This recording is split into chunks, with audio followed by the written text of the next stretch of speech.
মানে 10 degree Celsius হবে। তখন অফ এটা অন তারপরে 10 এর জন্য যেতলে 10 ডিগ্রি সেলসিয়াস এই যে টেম্পারেচারে রাখতে হবে তার সাথে আগে লাইট করতে হবে। এবার ট্রাই করে বেশি ঝগড়া করে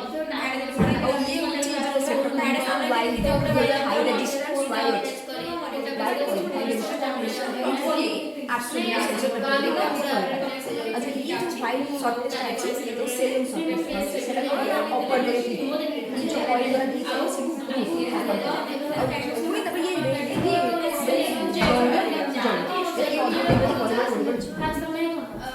एक ग्लास लेते हैं ग्लास पे ये लगे से ग्लास में